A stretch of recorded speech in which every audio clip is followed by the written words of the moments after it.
guys, it is Fantasy Dreams and welcome back to another fabulous video.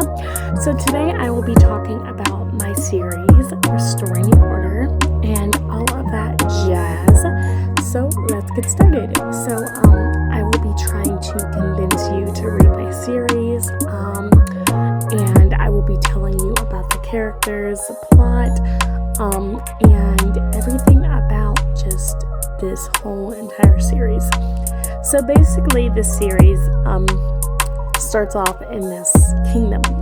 This kingdom is called Astria, and Astria has been around for many years. It actually started with a star. It started with a star and one droplet of rain, and whenever that one droplet of rain fell from Astria's constellations, it built a whole entire land of kingdoms. And so that's basically how Astria even got there. Then people started colonizing it. Now the first people that colonized Astria were the Prestel family.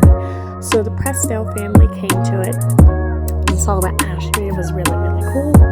But before the Prestel family even colonized Astria, the first people that went there were actually the Campbell family. Queen Isla and King Jax decided that Astria was just absolutely beautiful.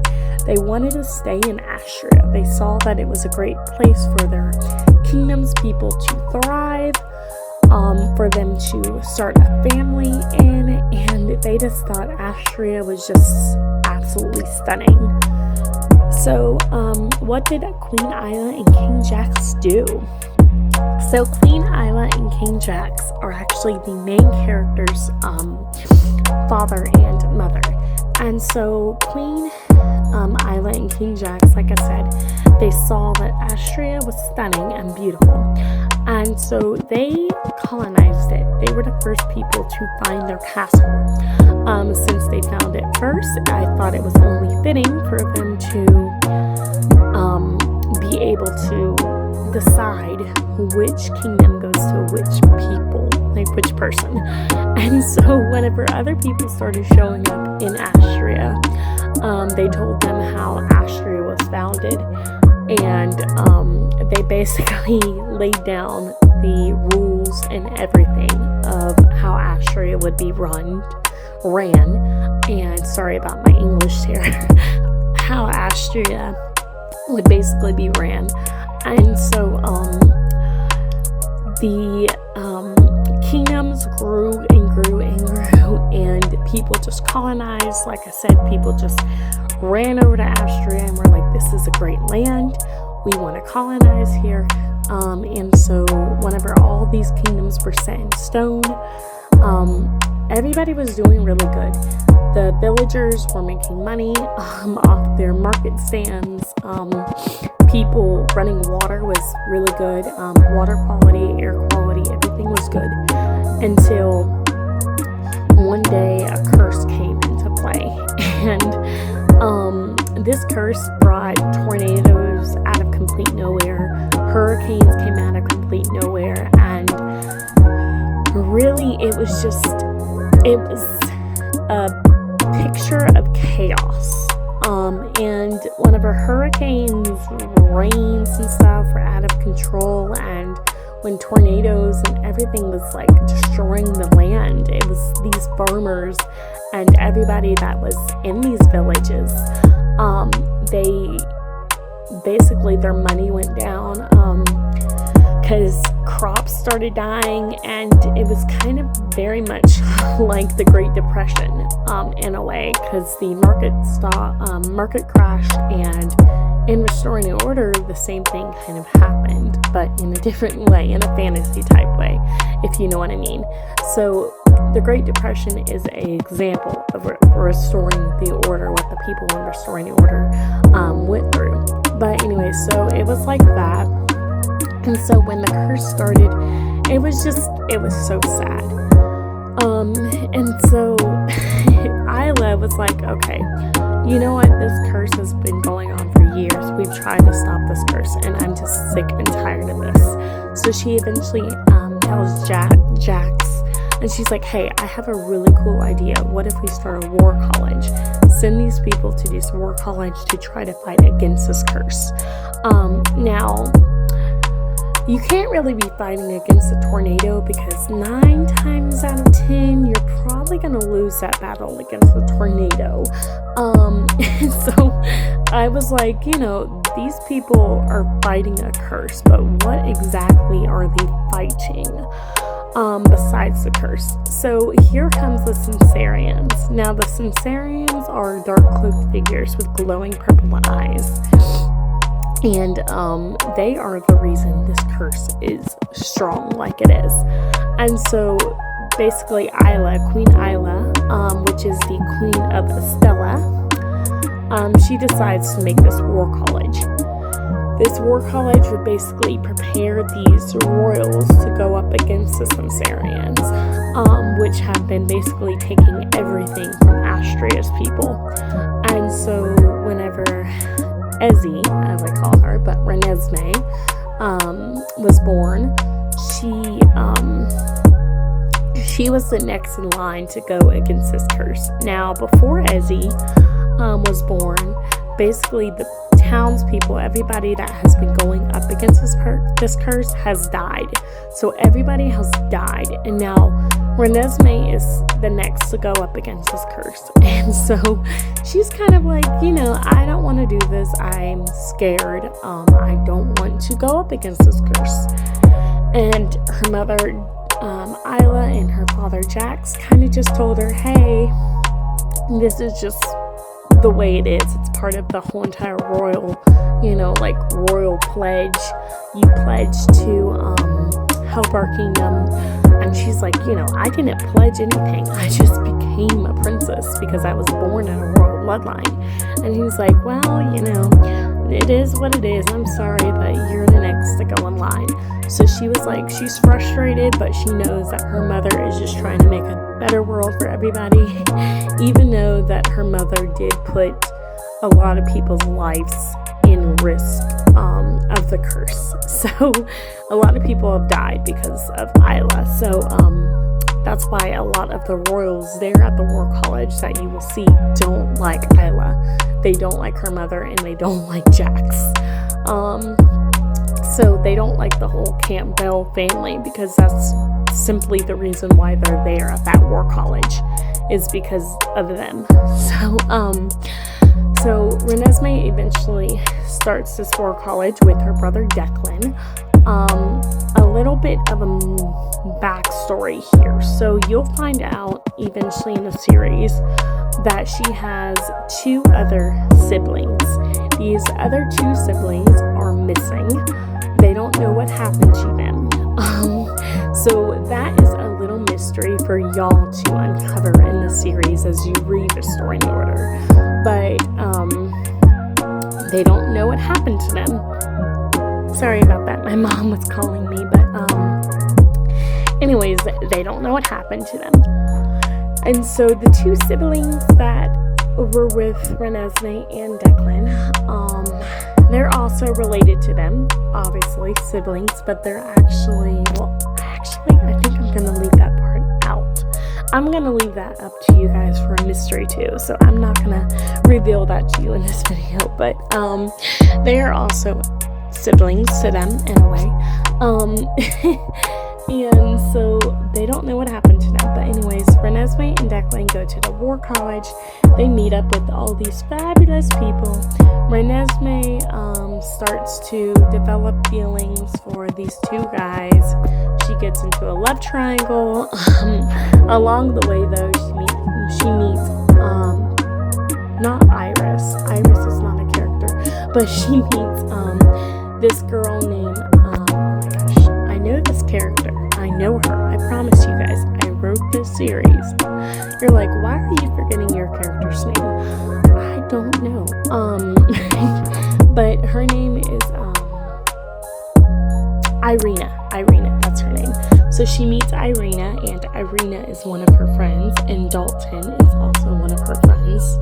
their boyfriend or girlfriend, and she also has a friend named Sierra, which Sierra is actually her handmaid at her castle, and so she kind of comes along with her to this war college, and her purpose in the story is basically to make dresses for Renesmee, but obviously she's got a bigger purpose than that in this story that I'm still trying to figure out, but I will get to that with her story.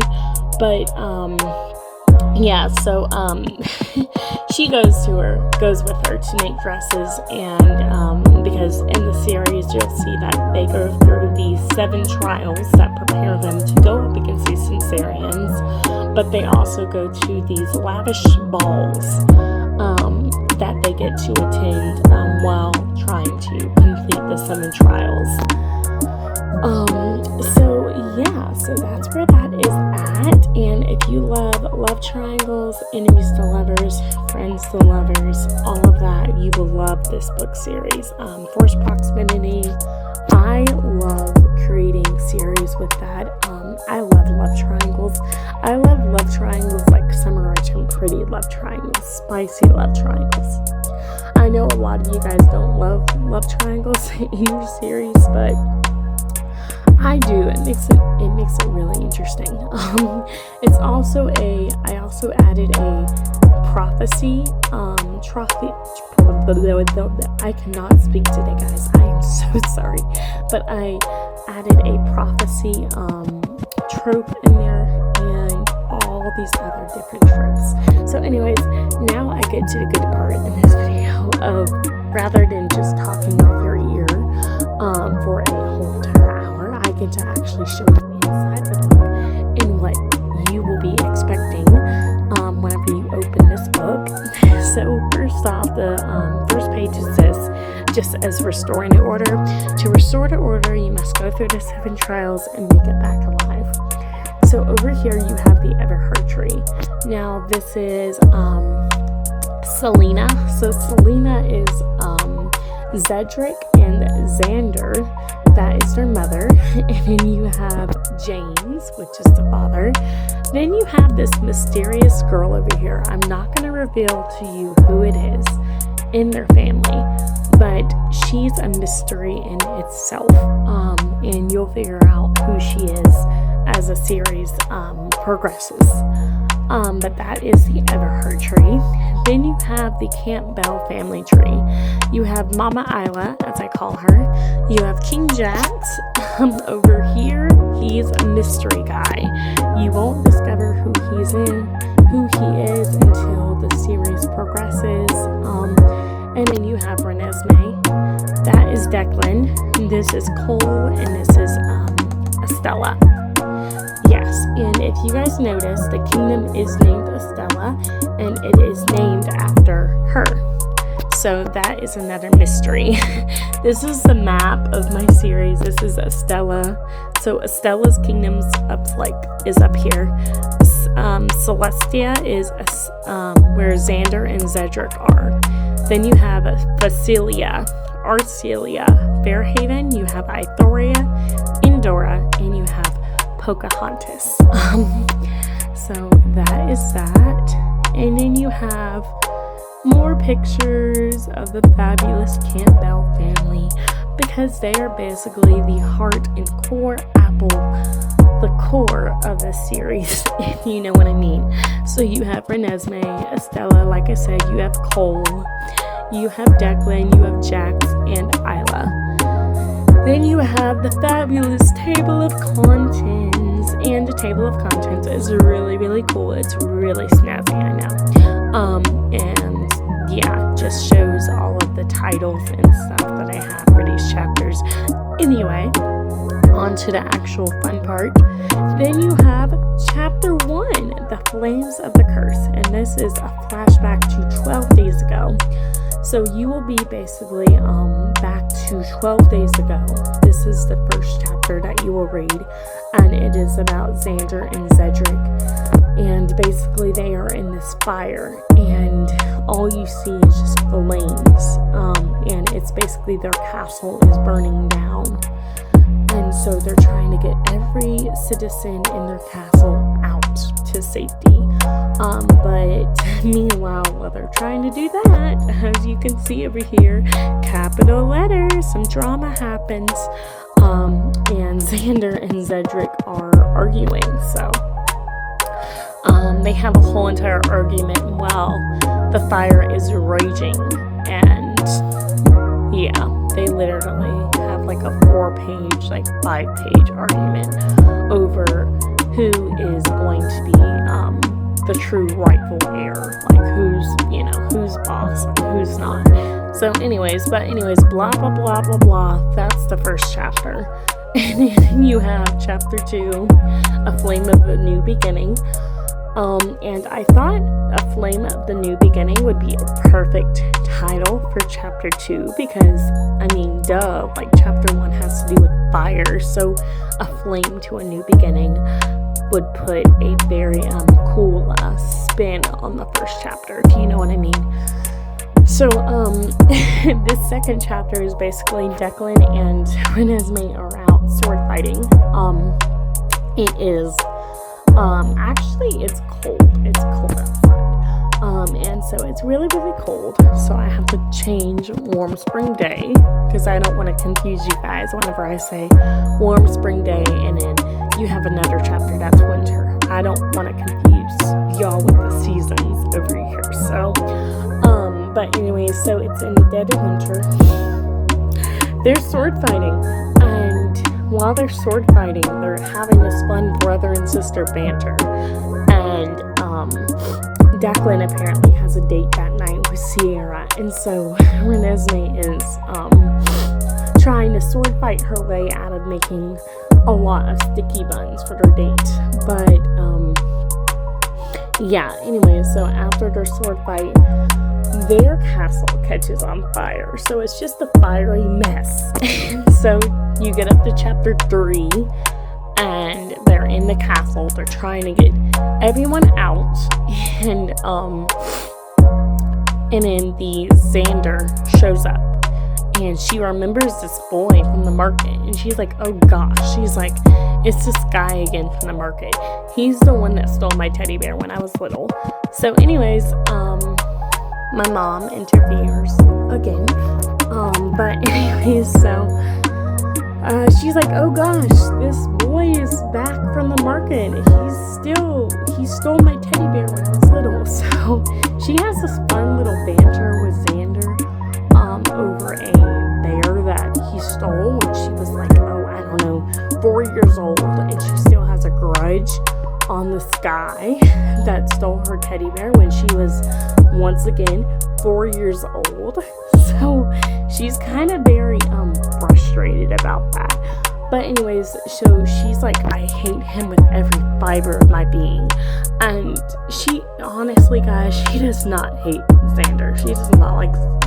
She doesn't hate Xander, okay? She actually likes him. She's best friends with him. But she acts like she just hates his guts. But anyways, so we all know what's going on there. So anyways, so then you come to chapter 3. And chapter 3 is Duty Always Crushes Desire. And that is what Xander says to her in chapter 3. That duty always crushes that desire.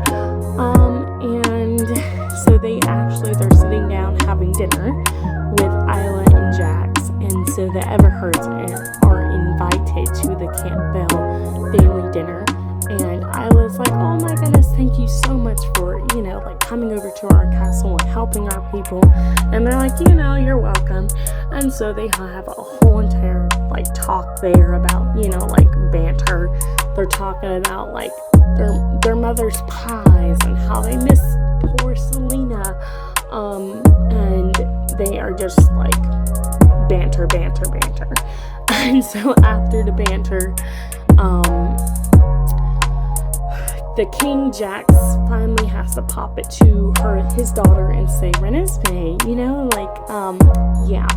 your life is over, basically. You're going to go into this war college and you don't have a choice. And so she's like, no, I don't want to go. And so Renesmee frustrated. And when my character Renesmee gets frustrated, she throws paintbrushes at people. She decides to throw paintbrushes at the wall, at the canvas, and just make a big splatter paint mess. So Xander eventually calms her down, tells her, everything's going to be okay. And so then it flashes back to Yi several days after that, and they're at the War College, and it's like, welcome to Astria's War College. And so it shows the first day of them being there at the War College. And then after the first day, it flashes back. Well, it comes to several years after that, and it shows where they currently are at in the series. But anyways, I hope you guys enjoy about my ramble about Restoring Order. And I hope you guys buy this book. I'm hoping to release it in December. I'm hoping to release it in December. But anyways, I hope you guys enjoyed, and make sure to like, comment, and leave a like. So please tell me what you think about Restoring the Order. Give me some feedback, please. I have been working my booty off on the series, and I really do hope that you guys love everything I put into this series. If you guys know the series Light Lark by Alex Allstar, I think I'm saying her name right. But if you have heard of Light Lark, a lot of people on TikTok actually have told me that my book is very much similar to that. So if you guys like Light Lark by Alex Allstar, and if you guys like Powerless by Lauren Roberts, and a little bit if you guys like Rebecca Yarros's Fourth Thing, you will like my series. But anyways, and if you also like The Summer I Turned Pretty, because the brothers are very much like that, if you know what I mean. Cedric is more of the Jeremiah type boy, and Xander is more Conrad, if you get what I mean. But anyways, I will see you guys later. Bye.